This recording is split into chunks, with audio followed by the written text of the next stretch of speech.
ಎಲ್ರಿಗೂ ನಮಸ್ಕಾರ ಸ್ನೇಹಿತರೆ. ಕನ್ನಡಿಗ ಕೆಎಲ್ ರಾಹುಲ್ ಮತ್ತು ಕಿಲ್ಲರ್ ಮಿಲ್ಲರ್ ಅವರ ಬ್ಯಾಟಿಂಗ್ ಆರ್ಭಟಕ್ಕೆ ಬೆಚ್ಚಿ ಬಿದ್ದ ಗುಜರಾತ್ ಪಡೆ ಇನ್ನು ಕೊನೆಯಲ್ಲಿ ನಡೆಯಿತು ದೊಡ್ಡ ಹೈಡ್ರಾಮಾ. ಕೇವಲ 1 ರನ್ನಿಂದ ಸೋತ ಡೆಲ್ಲಿ ಕ್ಯಾಪಿಟಲ್ಸ್. ಹೌದು ಸ್ನೇಹಿತರೆ, ಕನ್ನಡಿಗ ಕೆಎಲ್ ರಾಹುಲ್ ಅವರು ಅದ್ಭುತ ಬ್ಯಾಟಿಂಗ್ ಪ್ರದರ್ಶನವನ್ನೇ ತೋರಿದರು ಅಂತ ಹೇಳ್ಬೋದು. ಅವರಿಗೆ ಸಾಥ್ ಕೊಟ್ಟಂತ ಕಿಲ್ಲರ್ ಮಿಲ್ಲರ್ ಅವರು ಕೇವಲ ಕೊನೆಯ ಓವರಿನವರೆಗೂ ಮ್ಯಾಚ್ ಒದಗಿಸಿ ಸೋಲುವ ಪಂದ್ಯವನ್ನು ಗೆಲ್ಲುವ ಆಸೆ ಹುಟ್ಟಿಸಿದರು ಅಂತ ಹೇಳ್ಬೋದು ಡೆಲ್ಲಿ ಕ್ಯಾಪಿಟಲ್ಸ್ ಫ್ಯಾನ್ಸ್ ಎದೆಯಲ್ಲಿ. ಇನ್ನು ಈ ಪಂದ್ಯದಲ್ಲಿ ಕನ್ನಡಿಗ ಆಗಿರುವಂತಹ ಮತ್ತೋರ್ವ ಅದ್ಭುತ ಪ್ರದರ್ಶನವನ್ನು ತೋರಿದಂತ ಕನ್ನಡಿಗ ಪ್ರಸಿದ್ಧ ಕೃಷ್ಣ ಅವರು ಸಹ ಕೊನೆ ಓವರ್ನಲ್ಲಿ ಕೇವಲ 13 ರನ್ಗಳನ್ನು ಡಿಫೆಂಡ್ ಮಾಡೋದ್ರ ಮೂಲಕ 1 ರನ್ನಿನಿಂದ ಗುಜರಾತ್ ಟೈಟನ್ಸ್ ಈ ಪಂದ್ಯವನ್ನು ಗೆದ್ದುಕೊಂಡಿತ್ತಂತಾನೆ ಹೇಳ್ಬೋದು ಸ್ನೇಹಿತರೆ.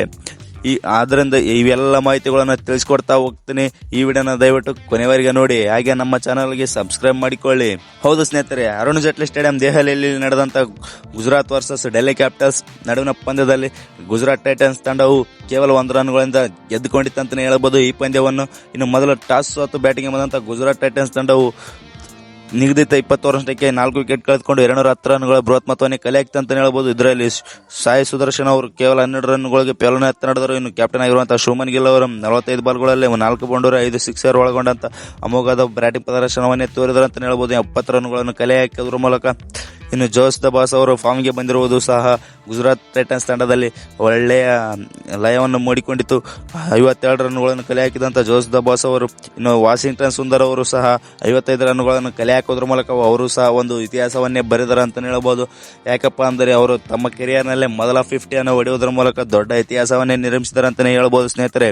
ಇವರೆಲ್ಲರ ಕಾಂಟ್ರಿಬ್ಯೂಷನ್ ನಡುವೆ ಗುಜರಾತ್ ಟೈಟನ್ಸ್ ತಂಡವು 210 ರನ್ಗಳನ್ನು ಕಲೆ ಹಾಕುವುದರ ಮೂಲಕ ಯಶಸ್ವಿ ಆಯಿತು ಅಂತಾನೆ ಹೇಳ್ಬೋದು.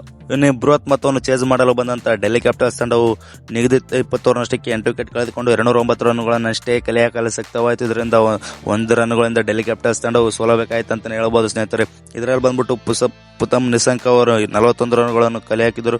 ಇನ್ನು ಕನ್ನಡಿಗ ಆಗಿರುವಂತಹ ಕೆಎಲ್ ರಾಹುಲ್ ಅವರು ಸಹ 52 ಬಾಲ್ಗಳಲ್ಲಿ 92 ರನ್ಗಳನ್ನು ಹೊಡೆಯುವುದರ ಮೂಲಕ ಇನ್ನೇನು ಈ ಪಂದ್ಯವನ್ನು ಗೆದಿಸೇ ಬಿಟ್ರಪ್ಪ ಅನ್ಕೊಳ್ಳುವ ಟೈಮ್ನಲ್ಲಿ ಸಿರಾಜ್ ಅವರ ಬೌಲಿಂಗ್ ಅಲ್ಲಿ ಔಟ್ ಆಗೋದ್ರ ಮೂಲಕ ಡೆಲ್ಲಿ ಕ್ಯಾಪಿಟಲ್ಸ್ ಈ ಪಂದ್ಯವನ್ನು ಸೋಲಬೇಕಾಯಿತು ಅಂತಾನೆ ಹೇಳ್ಬೋದು. ಅನ್ನೋ ಟೈಮಲ್ಲಿ ಇನ್ನು ಎಂಟ್ರಿ ಕೊಟ್ಟಂತ ಕಿಲ್ಲರ್ ಮಿಲ್ಲರ್ ಅವರು ಇಂಜುರಿಯಾಗಿ ಹೊರ ನಡೆದಂತ ಕಿಲ್ಲರ್ ಮಿಲ್ಲರ್ ಅವರು 19ನೇ ಓವರ್ನಲ್ಲಿ ಸಿರಾಜ್ ಅವರಿಗೆ ಬರೋಬ್ಬರಿ 22 ರನ್ಗಳನ್ನು ಬಾರಿಸೋದ್ರ ಮೂಲಕ ಈ ಪಂದ್ಯವನ್ನು ಎಳೆದುಕೊಂಡರು ಅಂತಾನೆ ಹೇಳ್ಬೋದು ಸ್ನೇಹಿತರೆ. ಕೊನೆಯ ಓವರ್ನಲ್ಲಿ ಹೆಮ್ಮೆಯ ಕನ್ನಡಿಗ ಆಗಿರುವಂತ ಪ್ರಸಿದ್ಧ ಕೃಷ್ಣ ಅವರು ಕಿಲ್ಲರ್ ಮಿಲ್ಲರ್ ಅವರಿಗೆ 2 ball back to back dot ಮಾಡೋದ್ರ ಮೂಲಕ 1 ರನ್ಗಳಿಂದ ಗುಜರಾತ್ ಟೈಟನ್ಸ್ ತಂಡವನ್ನು ಗೆಲ್ಲಿಸಿದ್ದಾರೆ ಅಂತಾನೆ ಹೇಳ್ಬೋದು ಸ್ನೇಹಿತರೆ. ಇದೇ ತರ ಕ್ರಿಕೆಟ್ ಕಂಟೆಂಟ್ಗಾಗಿ ನಮ್ಮ ಚಾನಲ್ ಅನ್ನು ಸಬ್ಸ್ಕ್ರೈಬ್ ಮಾಡಿಕೊಳ್ಳಿ, ಮತ್ತೆ ಕೆಳಗಡೆ ಕಾಣುವಂತ ಬೆಲ್ ಐಕಾನ್ ಅನ್ನು ಆನ್ ಇಟ್ಕೊಳ್ಳಿ. ಮರ್ಯಾದೆ ಈ ವಿಡಿಯೋಗೊಂದು ಲೈಕ್ ಮಾಡಿ. Thank you so much all. ಮತ್ತೆ ನೆಕ್ಸ್ಟ್ ವಿಡಿಯೋದಲ್ಲಿ ಸಿಗೋಣ ಸ್ನೇಹಿತರೆ.